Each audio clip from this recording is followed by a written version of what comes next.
como ninguém. Barbacoa, muito além da carne. Estúdio CBN. Mulher em Pauta. Esta semana, ou na última semana, na sexta-feira, a Câmara de Campinas arquivou, ou melhor, recomendou o arquivamento de uma comissão processante contra o vereador Otto Alejandro, que era acusado de violência doméstica. Esse é o assunto com a advogada Thaís Cremasco, que está com a gente no Mulher em Pauta de hoje. Doutora Thaís, boa tarde, bem-vinda.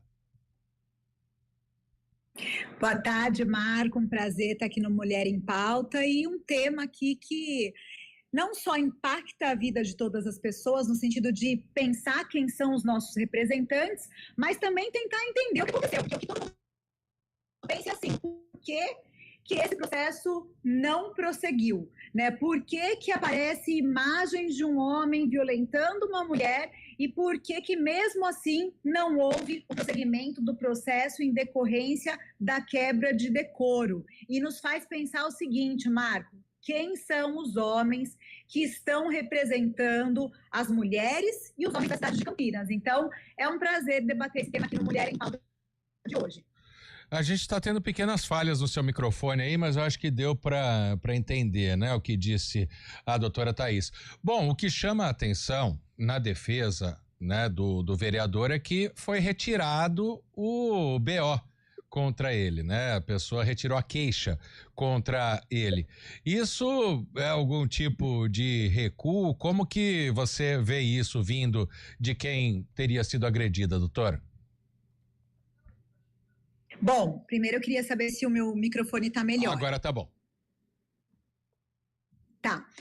Bom, todo mundo pensou, Marco, que a quebra de decoro foi em decorrência daquele vídeo que viralizou do vereador ofendendo a trabalhadora. Mas a denúncia formal versava sobre uma questão de violência doméstica. O fato da vítima, da mulher que foi ofendida por ele, ter tentado retirar essa denúncia foi muito importante para que houvesse essa alegação de que não havia provas suficientes dessa quebra de decoro, qual seja a violência, até porque a própria vítima mudou aquilo que ela havia falado na delegacia. Situação que a gente já conversou aqui no Mulher em Pauta, que acontece em muitos casos, né, onde a mulher desiste da denúncia, muda as alegações, às vezes por medo, às vezes por vergonha e às vezes por estar sendo pressionada naquela situação. O fato de ser um ente público, né, que está envolvido nessa situação, na sua opinião, doutora Thaís, passa uma sensação de impunidade para mulher que foi vítima de violência? Eu acho que para todas as mulheres, eu acho que isso atrapalha por causa de duas coisas que as pessoas falam muito. Primeiro, essa ideia de que muitas mulheres mentem, né? Essa ideia, a mulher vai, alega violência doméstica e depois descobre-se que é mentira. Então, essa situação faz com que esse imaginário fique mais reforçado. Não é verdade que mulheres inventam violência doméstica. A verdade é que as mulheres que sofrem violência doméstica mudam as suas narrativas por medo, por vergonha ou por tentar proteger, muitas vezes, a própria vida dentro de uma situação. Então, isso é muito ruim, porque dá essa impressão de que as mulheres inventam e mentem. E o segundo ponto é que muitos homens, ao ver que homens violentos não são punidos, eles vão ficando mais encorajados. Imagina a mulher, ela vai pensar, bom, se até um vídeo, se até uma situação como essa aparece, doutora Thaís, e não acontece nada com aquela pessoa, imagina comigo, não vai acontecer nada. O seu microfone falhou um pouquinho, mas eu acho que deu para entender, tá raspando um pouquinho aí, mas eu acho que dá pra gente continuar conversando aqui. Exato. Continuar conversando aqui. Exato. Agora tá vazando aqui o meu retorno. Doutora Thaís, me ouve? Sim, perfeitamente. Agora sim, eu acho que dá pra gente continuar o papo. Então, sendo público, né? Isso aí, as mulheres seriam encorajadas ou menos encorajadas a fazer denúncias, doutora? Com certeza, eu acho que as mulheres ficam com mais medo de fazer a denúncia, porque percebem que os homens não são punidos, e os homens com mais coragem de violentar mulheres com a certeza da impunidade. Então, é um exemplo muito ruim para nossa cidade. Hoje em dia, a gente já falou isso aqui diversas vezes e talvez a gente está fechando um ano aí que seja o maior número de feminicídios da história, de tentativas de feminicídio. Isso acontece porque está sendo mais noticiado, isso sempre aconteceu, ou realmente tem um aumento nos casos de violência contra a mulher, doutora?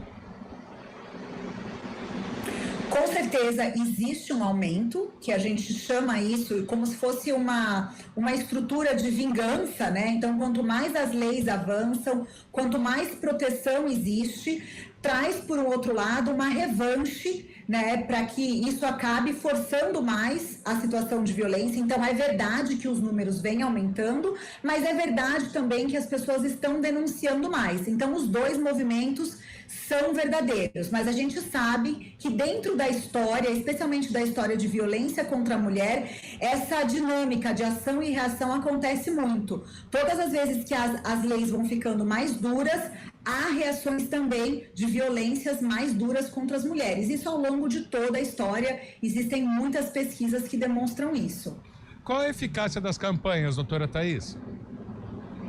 Fundamentais, as campanhas são fundamentais, não só para que as pessoas façam uma reflexão das suas próprias vidas e comecem a perceber que muitas coisas que às vezes ela entendia como natural não são naturais e não são corretas, mas também para quebrar essa inércia de muitas pessoas que têm medo de denunciar. Então, olha, se o próprio governo, se a própria prefeitura, se o próprio governo está dizendo para a gente que eu devo denunciar, é mais um motivo para eu me encorajar. Então, as campanhas são fundamentais para que as mulheres se encorajem a fazer denúncia não só nas suas próprias vidas, mas também denunciar outras mulheres que estão em situação de violência, Marco, porque a gente sabe que você pode também denunciar crimes e violências que acontecem na vida de outras pessoas.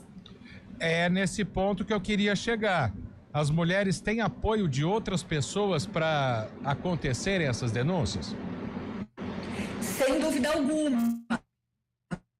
Quando a própria lei fala, né, dentro dos condomínios, Campinas, né, aqui em Campinas, tanto em prédios como condomínios, os vizinhos, os responsáveis, a segurança tem obrigação de levar as denúncias de violência contra as mulheres. Então, é muito importante que haja uma estrutura da sociedade de também se responsabilizar por ajudar a mulher naquela situação, para que ela se encoraje na denúncia mesmo. Se a pessoa for presa, dá um pouco mais de segurança para a mulher, mas nem sempre existe esse dispositivo na lei, né? Na verdade, num primeiro momento, a não ser que seja uma tentativa de feminicídio, o juiz ele vai avaliar se existe a necessidade de que aquele homem continue preso, né, ou que ele possa responder o processo de violência doméstica em liberdade. Na maioria dos casos, o agressor ele responde o processo em liberdade e se ele for condenado, ele será preso. Agora, se tiver uma medida protetiva, né, determinando que o agressor não pode se aproximar e ele desrespeitar essa medida protetiva, aí, Marco, ele vai ser preso. É mais fácil ele ser preso do que a gente imagina. Eu acho que muito dessa coisa de dizer, olha, não vai acontecer nada, a lei não funciona, é mais uma forma de silenciar as mulheres e continuarem nessa violência. Mas eu acredito muito que a denúncia e essa questão de informar o descumprimento da protetiva é sim uma forma onde esse homem pode ser preso por violência doméstica. Falta fiscalização para medida protetiva, doutora Thaís? Em Campinas, eu acho que tanto a guarda quanto a própria patrulha da Lei Maria da Penha, eu acho que é bem eficaz. Mas eu acredito que ainda haja uma dificuldade cultural Então, por exemplo, muitas mulheres relatam que elas levam para as portarias de condomínio, dos seus prédios a protetiva, ou mesmo na porta da escola, né? E muitas vezes a pessoa fala, mas eu não posso fazer nada. Isso é desobedecer uma ordem judicial. Se uma mulher tem uma medida protetiva e a escola deixa de reportar para a polícia que aquele agressor chegou na escola no momento que a vítima está, a escola deixa de cumprir uma ordem judicial. Então, eu acho que ainda existe muita desinformação em relação aos direitos das mulheres. Mas eu percebo que quando existe, por exemplo, uma denúncia, você liga para a polícia, ainda tem um atendimento bem rápido. Então, não acho que falta fiscalização. Eu acho que falta uma normalização das condutas sociais relacionadas à questão da violência contra a mulher. E para colocar na cabeça do homem que isso é errado, doutora, eu sei que era para ser algo que já existe, mas não é bem assim, né?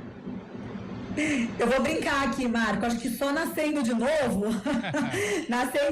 numa cultura diferente. Eu acho que os homens estão mudando bastante. Eu acredito que trazer as informações para os homens, muito embora o homem não se perceba como um violentador, ele fala, não, mas eu não sou assim.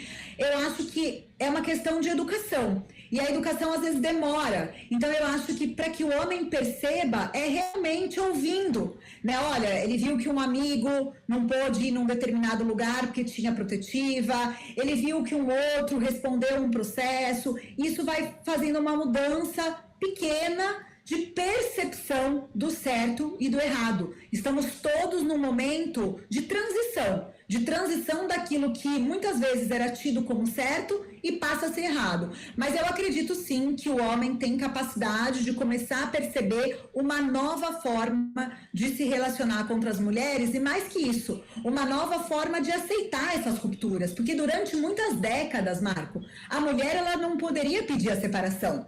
Ela tinha que ficar casada. Ela não poderia, por lei, determinar que não queria mais estar casada.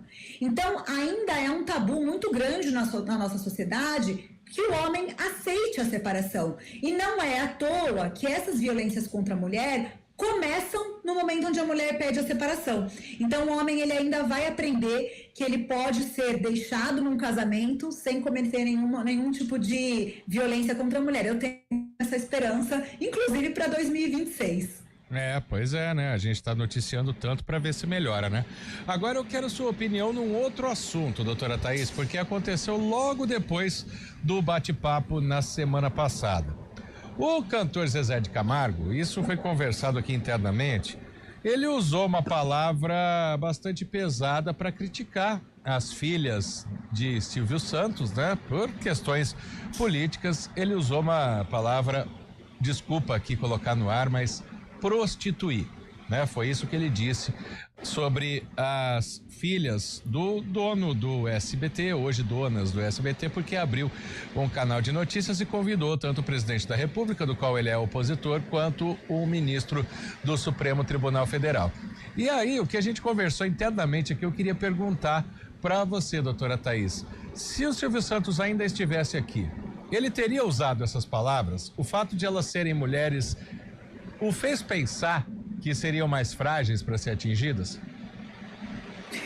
Com certeza não seria igual se o dono fosse o Silvio Santos, assim como acontece com a lei, presidente lá do Clube do Palmeiras. Eu acho que existe uma passabilidade. O homem se sente muito mais confortável de atingir a honra, a dignidade de uma mulher do que de um homem. Então, eu acho muito interessante, né? Porque muitas pessoas não, mas é coincidência. E no programa da semana passada, a gente falou sobre a misoginia digital, né? Sobre esse ódio contra as mulheres que não é frente a frente, né? Então é um comentário por vídeo, é uma manchete e é esse conforto mesmo, né? Que o homem tem para usar comentários tão desabonadores, referenciado a mulheres que são donas de uma das maiores emissoras do nosso país, né? Então é muito interessante, né? E muito triste saber que uma pessoa se sente tão confortável em cometer uma violência, não sei se foi nas redes sociais ou na TV que ele falou, mas não foi frente a frente, nas né, redes, Marco? Me faz lembrar aqui. Foi um vídeo gravado no Instagram. Nós antecipamos o tema da semana aqui, né, Marco, no Mulher em Pauta, porque foi uma forma de misoginia digital, uma violência que aconteceu através de meios digitais, falando sobre uma postura, né, uma postura que a gente sabe que na nossa sociedade ser uma prostituta não é algo positivo, então ele ele referencia a postura de mulheres dessa forma, então é muito triste que haja espaço ainda e passabilidade para uma pessoa falar uma coisa dessa e não ser cancelada, né? Amanhã ele está fazendo show, recebeu milhões e milhões de dinheiro do povo, do governo, né? Através das leis Rouanet, então ele já recebeu bastante dinheiro para fazer show, já teve muitos contratos com dinheiro das mulheres contribuintes e perceber que um homem se comporta assim nas suas redes sociais, lamentável. Depois da repercussão, o cantor voltou à rede social, disse que a expressão ela foi irônica e pediu desculpas. Dá para ser irônico usando essa expressão? Eu acho que pedir desculpas numa situação de violência e de misoginia é bastante importante, né? Então, reconhecer que errou e pedir desculpa é importante, mas não pode parar por aí, né, Marco? Porque, além de pedir desculpas, no direito a gente fala muito sobre reparar o dano, né? Então, o que ele fez para reparar esse dano? Ele tinha que, por exemplo, vincular notícias positivas sobre essas empresárias, notícias positivas sobre as formas de gestões que elas ampliam nesse canal. Então, eu acho que a reparação do dano também é muito importante. Eu acho que, sim, as mulheres precisam desculpar quando os homens fazem erros dessa questão de violência verbal. Sim, a mulher pode desculpar, eu acho que as mulheres podem desculpar, mas como que ele vai reparar o prejuízo que ele causou na imagem dessas empresárias, né? Eu acho que um jeito de reparar seria demonstrar o quão competente, né, são em muitas coisas que elas fazem. Então, eu acho que o pedido de desculpa é só um primeiro passo ou, na verdade, uma forma dele se proteger de um cancelamento ainda maior, né? É isso mesmo. Doutora Thaís Cremasco, muito obrigado pela presença com a gente aqui no Mulher em Pauta. Semana que vem a Tayla Ramos que está aqui, então já desejo de antemão Feliz Natal, Feliz Ano Novo para você. Muito obrigado pela parceria dos últimos meses. Obrigada, Marco, é um prazer estar no Mulheres em Pauta. Eu acho que a gente vai mudando a sociedade e desejar para você também um 2026 diferente, que a gente tenha pautas mais saudáveis em 2026 relacionadas à mulher e desejar um Natal maravilhoso para você. Até mais. Até mais, tudo de bom. Agora 3h54.